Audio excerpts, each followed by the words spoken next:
In the modern world, the economy plays an important role for the development of each nation, but within the concept of economy, many terms are included, which we will present below.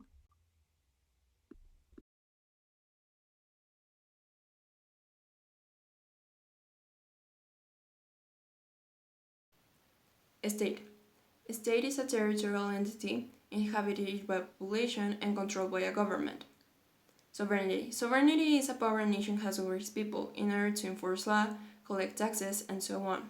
Non-state actors. International organizations are confirmed by nation governments, and they have different functions and not always have the same number of members. Some example of this is the UN.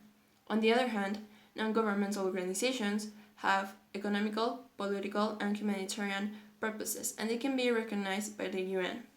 Idealism emphasizes morality and international law and organization instead of power alone. Realism it explains international relations in terms of power, and basically it explains as realpolitik. Power. It is how some actors make others to do whatever the first actor wants, which the second will never have done by himself. In other form, it could be the ability to influence others, sometimes imposing their will on others. Soft power refers to all the methods of persuasion with a peaceful medium, and it utilizes more the attraction rather than the persuasion. Great and middle powers. These kinds of nations are just a handful in the world, but these ones have almost all the influences and intervention powers that exist. Great ones manage almost all the world's resources, and the middle ones have relationships and so, but not as much power as the great ones. Hard power. It is totally the opposite from the soft one, because it uses the military or economic bias to manipulate others at their will. Hegemony. It is a scenario where only just one state has the overall control of the world power, therefore controlling all the decisions and arguments without any counterbalance. War. A war is a fight joined by at least two countries to win something specific over the other, just as it could be territories, political, or economical power. Total war. A total war is when a specific country tries to enter the other's capital city and force the governors there to surrender.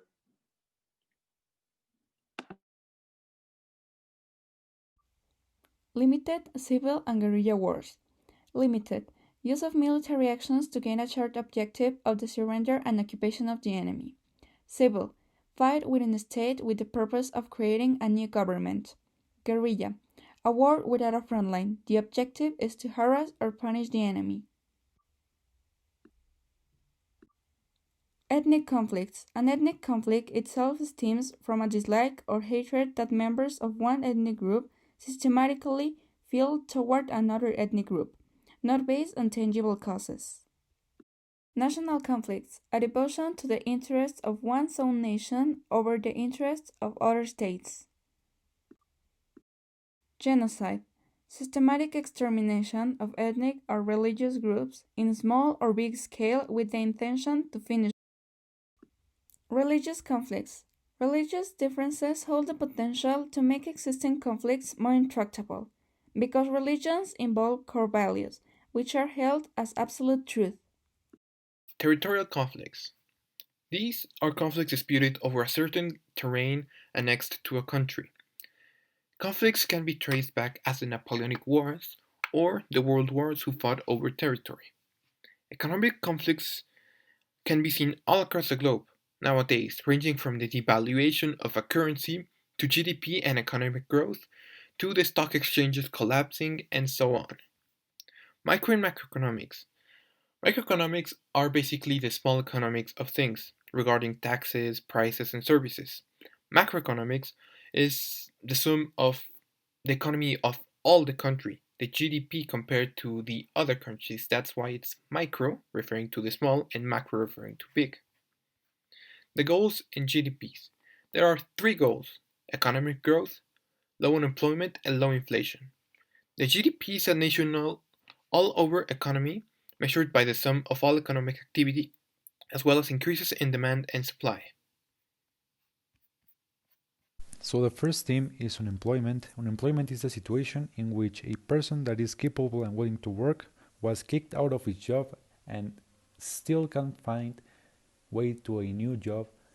And so this situation only counts the people that are capable of working and that are looking forward to work, not the ones that doesn't want to work. Those fall into other different category. And in order to a healthy country to maintain a good unemployment rate, it has to be around 5%. So the basic market basket, it is the average amount of the costs of the main products that you need for living. And so comparing this amount of the price in each year can tell us things about inflation. And so in order to keep a healthy inflation, the prices can't go more up than about 3% in order to keep the inflation rate in a healthy level. The next is the fiscal and policy and the elements of it. So the fiscal policy is, you can see it as a first aid kit that every country has to serve its own economy and take it out of a recession or a staggering.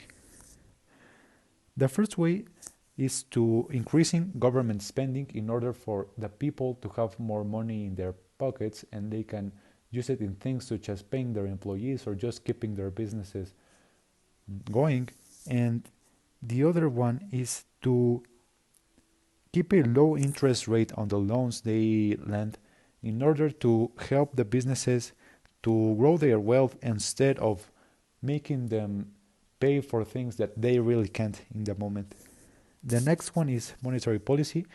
The monetary policy refers to the way the government manages the amount of money in circulation, and they can do this by increasing or lowering the taxation they ask to their citizens. If they increase it, they lower the amount of money in circulation, and if they lower it, they increase the amount of money in circulation. When you increase the taxation, the inflation goes down because of the less money on the streets means that it has a higher value. And they also can buy or sell treasury bonds to the open market in order to keep the reserve requirements in banks and changing their discussion rate. The next one is feminism. Feminism is a socio-political movement that advocates for the equality of men and women in all areas of life. So this is regards to gender, the same rights and opportunities, and for this movement, women can find their ways onto voting and into many other empowering aspects of life that wouldn't have happened unless feminism took place in the world. And now talking about globalization, it is a phenomenon that can be seen in economical, political, and communicative sectors around the world. And you can look at it when you see at Amazon that you can buy stuff from internet and online, and we can attribute this to the low loan rate and low transport costs that now the economies have due to the new transportation technologies. And so now the world is completely connected, and even things such as social media can be seen as a phenomenon of the globalization. And so that's the themes.